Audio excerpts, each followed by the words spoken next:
For this video, I'm going to take a look at the Monumental Hotel located on South International Drive in Orlando, Florida.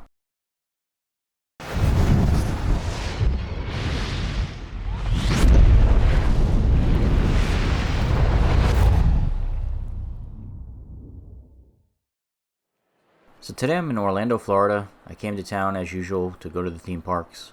For this particular trip I went to SeaWorld and the Disney parks. And I stayed here at the Monumental Hotel.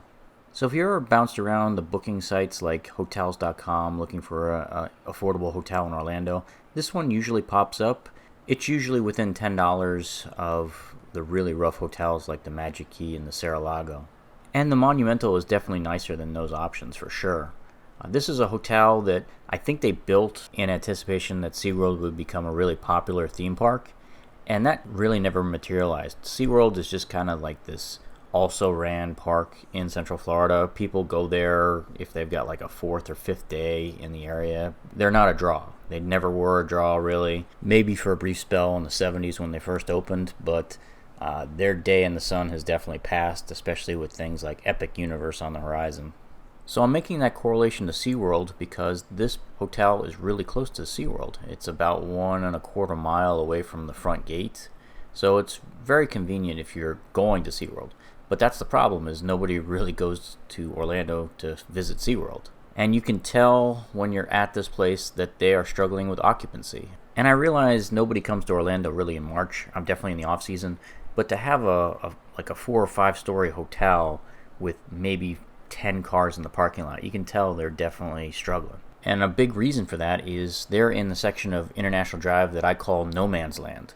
This is south of SeaWorld, south of the Orange County Convention Center, and there's just nothing down here besides hotels and timeshares. You can't get a bite to eat to save your life.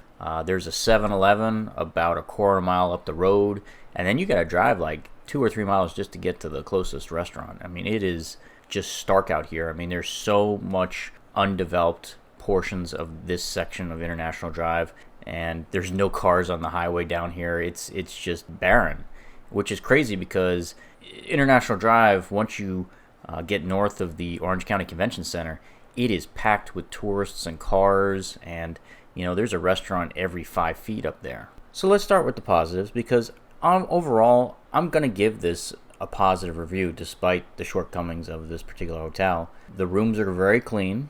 The beds are very comfortable. It was incredibly quiet because, again, there's not a lot of people that stay here. There is an on-site restaurant down on the first floor that serves breakfast, but that is an upcharge, and they have a menu available if you want to eat breakfast here. I didn't have the time, so I can't really tell you whether the food is good or bad there because I didn't bother. There is an exercise room, and they've got about 4 or 5 machines there, mostly treadmills and exercise bikes, and they've got 1 weight machine. It's pretty basic. Most of these larger resorts have more impressive exercise rooms than this particular hotel. When they were building this place, they definitely put the money into the spa and pool area. It still looks good. I mean, they're definitely putting a lot of effort into maintaining the pool. The water was crystal clear. The hot tub was spotless. They are cutting corners on the landscaping. They definitely aren't really keeping up with it. When you stay at an Orlando hotel that's struggling, they always cut corners on the exterior maintenance, and this place is definitely a great example of it. When they first built this hotel, it must have been amazing and beautiful when it opened, but they just aren't maintaining the outside. There was mildew and peeling paint and broken stucco everywhere. This place needs a serious rehab on the outside.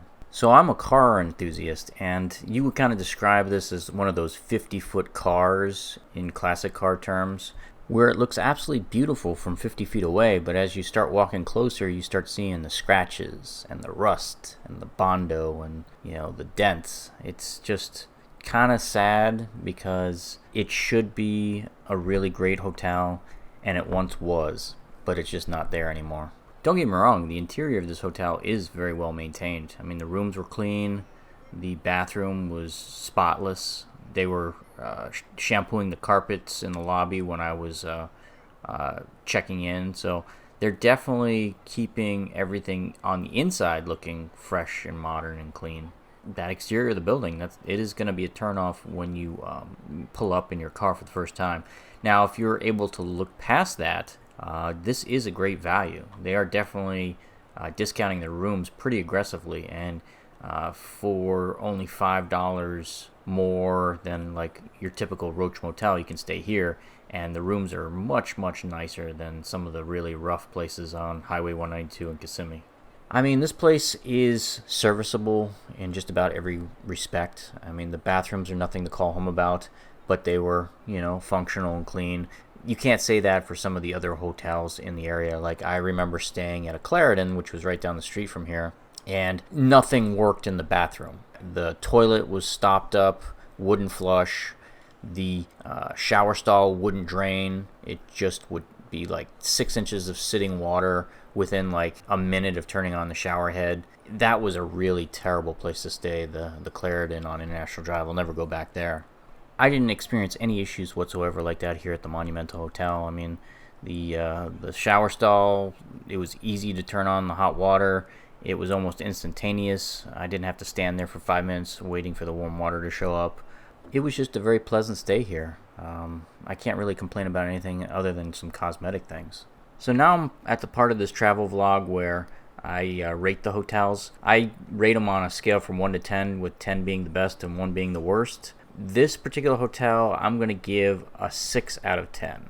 I feel like this hotel is marginally nicer than the Monumental Movie Land Hotel, which also competes in this price bracket, but not quite as nice as the Alhambra villas that I stayed in Point Siena. If you're looking for someplace cheap that's near SeaWorld, then this is probably a good option. In that situation, I'd recommend it. If you're willing to spend $10 to $15 more, then I would definitely recommend staying at the Avanti Palms or the Rosen Inn instead. Those are both more popular hotels, and as a result, they can maintain them just a little better. I also think that both of those hotels they're in the heart of the tourist corridor on International Drive.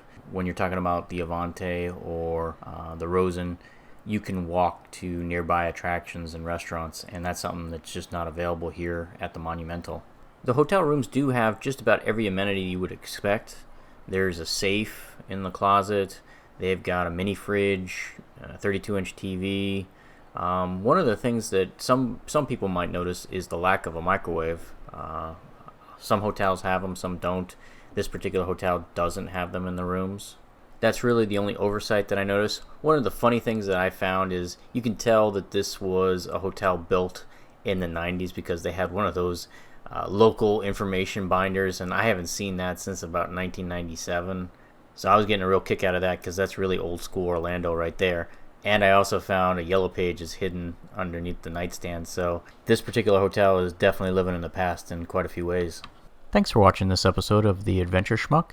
If you enjoyed this video, don't forget to like and subscribe. See everyone next week.